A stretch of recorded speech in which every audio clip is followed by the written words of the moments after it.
नमस्कार, state news bulletin में आप सभी का बहुत बहुत स्वागत है। मैं आपके साथ हर्ष चौधरी। बुलेटिन की शुरुआत करने से पहले एक नजर बुलेटिन की अहम सुर्खियों पर। अब जम्मू के सैन्य कैंप के ऊपर दिखा ड्रोन, जवानों ने चलाई गोलियां।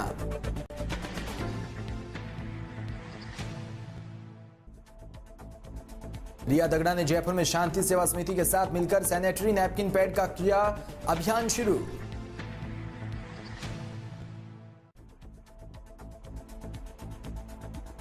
लूट की वारदात के मामले में पुलिस ने किया खुलासा, अन्नपूर्णा फाइनेंस के कर्मचारी सदाम हुसैन से हुई थी लूट। और खबरें विस्तार से।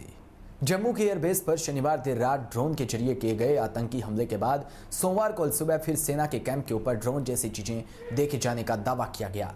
जानकारी अनुसार जम्मू के कालचूक छावनी इलाके में सोमवार सुबह करीब 3 बजे एक ड्रोन नुमा चीज सैन्य कैंप के ऊपर से गुजरती हुई देखी गई।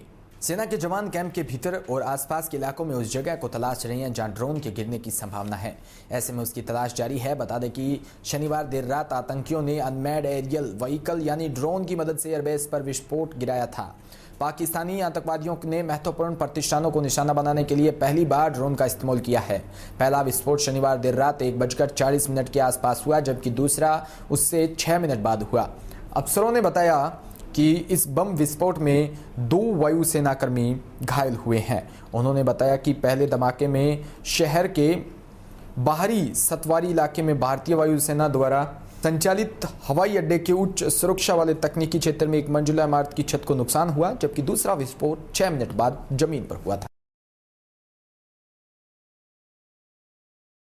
राजधानी जयपुर शहर की समाज सेविका रिया दगड़ा ने शांति सेवा समिति कोटा के मनोज चंचलानी के साथ मिलकर जयपुर शहर की जवाहर नगर कच्ची बस्ती, सिविल लाइंस कच्ची बस्तियों में कोरोना की गाइडलाइन का पालन करते हुए महिलाओं को घर घर जाकर 300 सैनिटरी नैपकिन पैड वितरित किए। असहाय महिला व बेटियों की सुरक्षा व जानकारी के दौरान सभी तक वितरण किए गए। साथ ही सभी महिलाओं को सैनिटरी नैपकिन पैड के बारे में जानकारी दी व बीमारी से बचाव के कारण भी बताए। और वैशाली नगर स्थित अर्चना बालिका घर में जाकर बच्चों को कोरोना काल में बचाव के कारण बताए।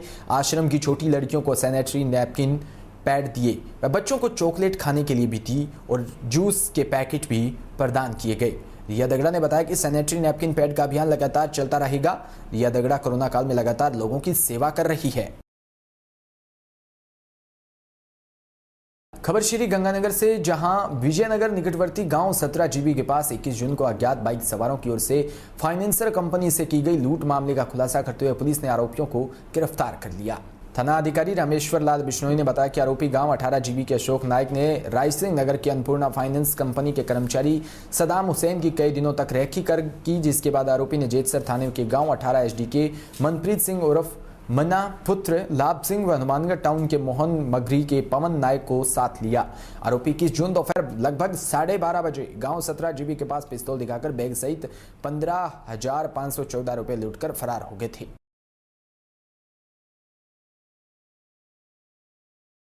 खबर भीलवाड़ा से, जिले के मांडलगढ़ विधानसभा क्षेत्र की थलकला ग्राम पंचायत के रूपपुरा गांव में 2 परिवारों के बच्चों पर माता पिता की मौत के बाद दुखों का पहाड़ टूट पड़ा।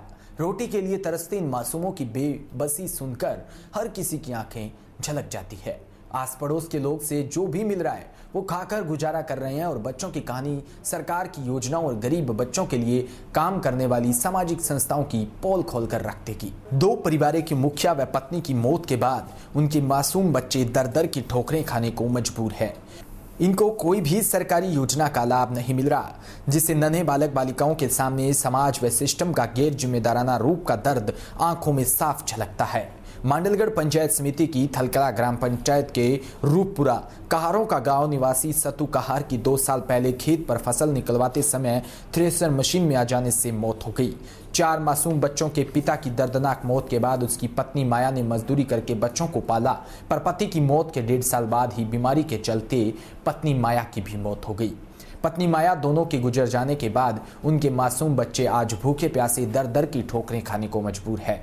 सत्तू व माया के 4 संतान हैं। सबसे बड़ी 8 साल की बेटी संजू शुरू से ही ननिहाल में रहती है, जबकि 6 साल के बबलू व 4 साल की ममता व 1.5 साल के दिलखुश से कोई सहारा नहीं। मासूम दिलखुश के हाथों में लकवा मार गया। अड़ोस पड़ोस के घरों में बचा खुचा भोजन खाकर जीवन गुजार रहे हैं। ठीक इसी तरह की दर्द भरी कहानी मृतक घिंसा व गंगा कहार के दो मासूमों की है, जिनके माता पिता के गुजर जाने के बाद अब बूढ़ी दादी ही एकमात्र सहारा है। घिंसा कहार की 2 साल पहले जबकि उसकी पत्नी गंगा की 1 साल पहले मौत हो गई। घिंसा व गंगा के 7 साल के बेटे कालू व 4 साल के राहुल के लिए दादी माँ ही भरण पोषण कर रही है। बूढ़ी दादी नंदूबाई कहार ने बताया कि बुढ़ापे के कारण वह भी चल नहीं सकती, लेकिन जवान बेटे बहू की मौत के बाद उन पर 2 मासूमों की जिम्मेदारी आ गई। अब वो इधर से उधर व्यवस्था करके उन दोनों मासूमों का पेट भर रही है।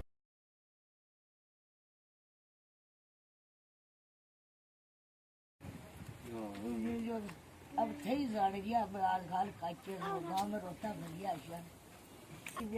आज गाल मांगो ये कोई होरन दे तो बने देरी से मारो एक गई जो बड़ा ये आज मत जाने आओ मैं आ रहा घंटे मुंह बो टेंशन कर लो सरकार आज जी हम घरों पालन हो जाए सब हो जाए। तो मैंने देनी पड़े लेनी पड़े दे बालगांव जावे बाप देवे क्या जो आज जावे बेटा तो दादी है जो देरी आ रही बाहर तो यो आयो यो हो रही है। जयपुर से खबर, जहां बस्सी चक स्थित बलराम आश्रम में रविवार को जार ग्रामीण इकाई कार्यकारिणी की मीटिंग की गई, जिसमें सभी सदस्यों की सहमति से कार्यकारिणी गठित की गई।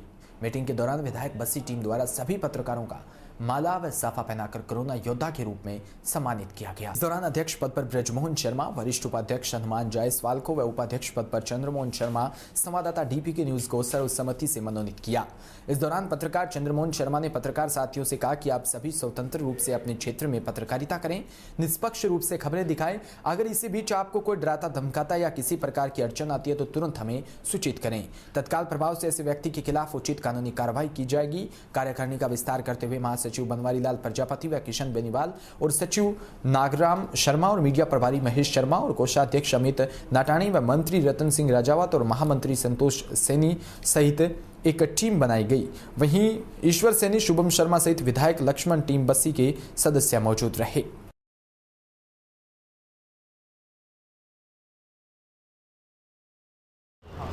सबसे पहले तो मैं सभी मेरे पत्रकार साथियों का धन्यवाद करना चाहता हूं कि उन्होंने ये अहम पद की जिम्मेदारी दी है, जिस पे मैं बखूबी इनके जो भी समस्या है उन पे खरा उतरने की कोशिश करूंगा। और बस्सी में कई पत्रकारों को लेकर जनप्रतिनिधियों और अफसरों में कई तरह का भ्रम फैला हुआ है कि पत्रकार एकता बस्सी में नहीं है। तो मैं उनको ये आपके चैनल के माध्यम से बात पहुंचाना चाहता हूं कि बस्सी में पत्रकार एकता है, रहेगी और हमेशा थी। बस्सी में कोई भी अफसर या जनप्रतिनिधि ऐसा नहीं समझे कि पत्रकारों में एकता नहीं है। पत्रकार हमेशा एक थे और हमेशा रहेंगे। मैं जनता की और पत्रकारों के लिए हमेशा सदैव खड़ा रहूंगा। की जो टीम गठित की है, कितने सदस्य किए गए हैं? आज की टीम में अध्यक्ष समेत 15 लोगों की टीम गठित की गई है, जिसमें उपाध्यक्ष, महासचिव, प्रचार मंत्री, प्रवक्ता, कोषाध्यक्ष, सचिव समेत अन्य पदाधिकारी शामिल हैं। सूरतगढ़ की नगरपालिका चेयरमैन ओम प्रकाश कालवा पर कांग्रेस ब्लॉक अध्यक्ष परसाराम भाटिया ने सीवरेज निर्माण कार्य में 25 लाख रुपए की रिश्वत लेने का गंभीर आरोप लगाया है। पालिका सभागार में कोरोना से संबंधित बैठक में परसाराम भाटिया ने यह आरोप लगाया। इसके जवाब में नगरपालिका चेयरमैन ओम प्रकाश कालवा ने आरोप को झूठा कहा व तथ्यहीन बताया। इसके बाद चेयरमैन बैठक बीच में अधूरी छोड़कर चले गए। मिली जानकारी अनुसार ब्लॉक कांग्रेस अध्यक्ष ने कहा कि नगरपालिका के शहर में सीवरेज बिछाने का 104 करोड़ में ठेका दिया था, जिसमें सीवरेज का कार्य कर रही कंपनी को लगभग 75 करोड़ का भुगतान किया जा चुका है। वह सीवरेज का कार्य अभी भी अधर झूल में चल रहा है। पूर्व पालिका आयुक्त कमरचंद अरोड़ा ने भी इस समय बालोत्रा में कार्यरत है। उन्हें मार्फत चेयरमैन ने रिश्वत राशि ली है। आरोप लगने के बाद चेयरमैन बैठक को बीच में ही अधूरी छोड़कर चले गए। खबर श्री गंगानगर से, जहां विजयनगर क्षेत्र में ग्राम पंचायत गोमावाली में एक साथ 48 लोग कोरोना पॉजिटिव आने के बाद स्वास्थ्य विभाग हरकत में आया है। श्री विजयनगर सीएचसी प्रभारी डॉक्टर बीएम शर्मा टीम सहित मौके पर गोमावाली गांव पहुंचे और हॉस्पिटल में जाकर टीम गठित कर निरीक्षण किया। ग्रामीण क्षेत्र में टीमें गठित कर कोरोना वायरस लोगों के सैंपल लेकर घर में क्वारंटीन किया और समझाइश कर लोगों को घरों में रहने की अपील की। वहीं डॉक्टर बीएम शर्मा ने जानकारी देते हुए बताया कि गांव के गोमावाली में सिर्फ 7 लोग बाकी है। कुछ सूरतगढ़ ब्लॉक व ग्रामीण क्षेत्र के अलग अलग गाँवों में कोरोना पॉजिटिव लोग आए थे। ग्रामीण क्षेत्र में एक डर का माहौल हो गया है। विजयनगर ब्लॉक क्षेत्र में 28 लोगों की कोरोना पॉजिटिव है। वहीं 20 जून को गोमावाली में टीकाकरण के दौरान 18+ का स्लॉट बुक हुआ था। अलग अलग गांवों से आए लोगों के टीकाकरण के दौरान रैंडम सैंपलिंग भी ली गई थी। Doctor DM Sharma, block CMHO Shri Vijaynagar से आज गोमावाली प्राथमिक स्वास्थ्य केंद्र पर निरीक्षण के लिए आया था, क्योंकि कल एक थोड़ी भ्रांति फैल गई थी कि 49 केस एकदम से एक ही गांव गोमावाली में आ गए हैं, जबकि उसका निरीक्षण करने पर ये पाया गया है कि सारे केस एक गांव के नहीं हैं। इसमें सूरतगढ़ ब्लॉक के भी केस हैं, इसके अंदर भोपालपुरा, सुरजनसर, उसके अलावा विजयनगर के भी केस हैं और ग्राम पंचायतों में अलग अलग गांवों के एक दो केस हैं। तो कुल मिलाकर वो 49 केसेस का एक साथ रिपोर्टिंग होने से थोड़ी भ्रांति फैल गई थी, उसका निवारण करने के लिए आया था। इसके अंदर ये है कि कुबली गांव के अंदर 7 केस थे जो यहाँ पर रिपोर्ट हुए। सुरजनसर का 1, भोपालपुरा के 6, 3 ND गांव का 1, इसी प्रकार से 10 AS गांव के 4 केस और वीरवाना के 1। तो कुल मिलाकर ये 20 के लगभग केस हैं जो गोमावाली के नहीं हैं और बाहर के हैं। लेकिन 28 केस गोमावाली के विभिन्न गाँवों में, जो कि अलग अलग गांव के नाम से देखा है तो 7 GM, 8 GM, 6 GM और 1 TSM और इसी प्रकार से अन्य ढाणियों में कुछ केस आए हैं। तो समूह के अंदर ये केस नहीं है, ये केस अलग अलग हैं। लेकिन हुआ क्या कि ये जब 18+ वैक्सीनेशन के लिए कैंप लगा था 20 तारीख को, उसी दिन सभी की सैंपलिंग ली गई थी। तो स्लॉट बुकिंग के अंदर लोग, अन्य क्षेत्रों के लोग भी यहाँ करके वैक्सीन लगवाने आ गए थे। तो उस दौरान जो सैंपल लिए गए थे तो केवल गोमावाली नहीं, अन्य क्षेत्र का भी इसके अंदर प्रतिनिधित्व था। तो उस कारण से जो केस पॉजिटिव आए, तो अन्य क्षेत्रों के केस आने की वजह से ऐसी भ्रांति हो गई थी गोमावाली के अंदर। क्योंकि कैंप गोमावाली में वैक्सीनेशन का था, इसलिए लोगों में ये भ्रांति हुई थी। अब इसका निवारण कर दिया गया है। समस्त टीमों को उतार दिया गया है फील्ड के अंदर। सारी टीमें घर घर सर्वे कर रही हैं और जितने ही पॉजिटिव केस आए थे इनकी दोबारा सैंपलिंग की जा रही है। RT-PCR और रैट टेस्ट दोनों किटों से इनका टेस्ट किया जा रहा है और यथासंभव जल्दी इनका रिजल्ट आ जाएगा तो ये भ्रांति और भी मिट जाएगी। सभी केसेस को वैक्सीनेशन उस दिन कर दिया गया था और इनमें से किसी के भी ILI के लक्षण नहीं है। सभी को क्वारंटाइन कर दिया गया है और समझाइश कर दी गई। और आगे सर और कोई सवाल? राजधानी जयपुर के चौमू थाना इलाके में एक दर्दनाक हादसा हुआ। जीतपुरा गांव में खेत में बही पानी की होद में नहाने के लिए उतरे 2 चचेरे भाइयों के डूबने से मौत हो गई। वहीं एक बच्चा सुरक्षित बच गया। जानकारी के मुताबिक जेतपुरा गांव में 2 चचेरे भाई एक दोस्त के साथ गांव के खेत में बने पानी की होद में नहाने के लिए उतर गए, लेकिन तीसरा बालक नहीं उतरा। देखते ही देखते दोनों भाइयों पानी की होद में डूब गए। बाहर खड़े बालक की चीख सुनकर आसपास के लोग इकट्ठे हो गए। दोनों बालकों को निकालने का प्रयास किया, लेकिन दोनों बालक होद में दलदल में फंस गए। बाद में अग्निशमन केंद्र से दमकल गाड़ी रेस्क्यू के लिए पहुंची। दमकल कर्मियों ने स्थानीय लोगों की मदद से 1 घंटे की कड़ी मशक्कत के बाद दोनों बालकों को बाहर निकाला और दोनों को बराला अस्पताल भिजवाया, जहां चिकित्सकों ने उन्हें मृत घोषित कर दिया।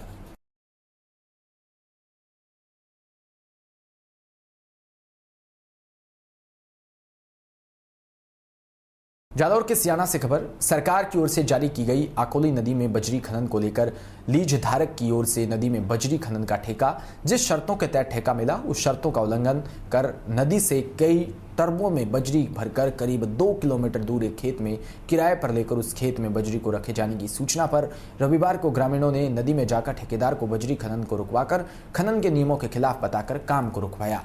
ग्रामीण डूंगर सिंह काबावत ने बताया कि आकोली गांव के पास ही नदी के कारण गांव के लोगों की ओर से बजरी खनन की रॉयल्टी बंद थी, लेकिन इस ठेकेदार ने गांव के लोगों से रॉयल्टी वसूलना शुरू किया और ठेकेदार की ओर से बजरी के डंपरों में भरकर एक खेत में रखे जाने के बाद ही नदी के पास किसानों को अपने बैरों व ट्यूबवेल को छोड़कर अपने घर आना पड़ा, क्योंकि नदी से सारी बजरी ले जाने से नीचे कठोर जमीन में पानी कुओं के लिए रिचार्ज नहीं होता, तब कुओं का जल स्तर घट जाएगा तो किसानों को भारी नुकसान होगा।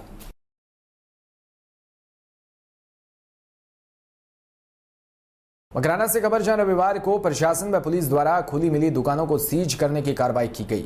आपको बता दें यह कार्रवाई मकराना उपखंड अधिकारी सैयद सिराज अली जैदी के नेतृत्व में की गई। उपखंड अधिकारी जैदी ने बताया कि वीकेंड लॉकडाउन के तहत दुकानदारों के पूर्व में भी वीकेंड लॉकडाउन की पालना के लिए निर्देशित किया था। इसके बावजूद भी दुकानदारों ने अपनी दुकानें खोली, जिसकी सूचना मिलते ही उपखंड अधिकारी जैदी, तहसीलदार दिनेश कुमार शर्मा, मकराना पुलिस के अधिकारी व कर्मचारी मौके पर पहुंचे और शहर के घाटी चौराहे स्थित कई दुकानों पर खुली मिली दुकानों को सीज करने की कार्रवाई की। रविवार को क्योंकि लॉकडाउन है और नियमित गश्त के दौरान कुछ दुकानें खुली पाई गई थी, तो उन्हें चेतावनी दी गई। उसके बावजूद भी वो खुली थी, तो कुछ एक दुकानों के खिलाफ सीजर की कार्रवाई की गई। झालावाड़ जिले के पिडावा में अतिक्रमणियों पर नगरपालिका के द्वारा पीला पंजा चला। डीपीके न्यूज की खबर के बाद प्रशासन हरकत में आया और अतिक्रमण तोड़कर उनको पाबंद भी किया।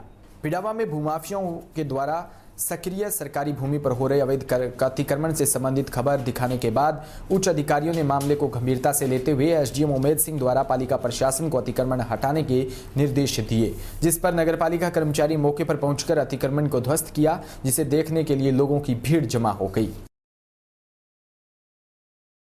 राजस्थान प्रदेश कांग्रेस सेवा दल के प्रदेश अध्यक्ष हेम सिंह शेखावत ने बताया कि संगठन के नवनिर्माण प्रभारियों को भेजकर हर जिले की कार्यकारिणी संबंधित विस्तृत रिपोर्ट व नगर निष्ठावान कार्यकर्ताओं के संबंध में हर जिले के दौरे किए जा रहे हैं, जिसके तहत भरतपुर संभाग प्रभारी धर्मेंद्र प्रधान, देशबंधु शर्मा व आरपी मीणा भरतपुर जिले की कार्रवाई पूर्ण करके धौलपुर पहुंचे और धौलपुर जिले में सभी जिला प्रभारियों का जोरदार स्वागत हुआ। सूरतगढ़ से खबर, जहां शनिवार को आए तेज तूफान व बरसात से गांव के घर की चार दीवारी का करीब 20 फुट हिस्सा ढह गया, लेकिन गनीमत रही कि कोई जनहानि नहीं हुई। मिली जानकारी अनुसार दीवार 1 महीने पहले ही बनाई थी। कल हुई तेज बरसात व अंदर से दुकानों के आगे लगे टीन शेड उड़ गए व फ्लैक्स भी फट गई। खेत भी बरसाती पानी से लबालब हो गए। किसानों के अनुसार नरमा, कपास आदि की फसल गर्मी से झुलस रही थी, जिनको बरसात से जीवन दान मिला है। मकराना उपखंड के गचीपुरा गांव के सामुदायिक स्वास्थ्य केंद्र को मकराना विधायक रूपाराम मोरावतिया द्वारा विधायक कोष की लागत से आधुनिक एम्बुलेंस को आज रविवार को गचीपुरा सामुदायिक स्वास्थ्य केंद्र में आयोजित समारोह के दौरान भेंट की। समारोह की अध्यक्षता गचीपुरा सरपंच सुरेश ने की, जबकि एम्बुलेंस का उद्घाटन किशन राम मेघवाल ने फीता काटकर किया। समारोह को संबोधित करते हुए मकराना विधायक रूपाराम कुमावतिया ने कहा कि गचीपुर से आदर्श सीएचसी के लिए उनके द्वारा भरपूर बजट दिया जाएगा। उन्होंने एम्बुलेंस को लेकर कहा कि जनता को बेहतर चिकित्सा सुविधा मिलना उनका प्रमुख लक्ष्य रहेगा। इसी के साथ बुलेटिन में इतना ही। नमस्कार।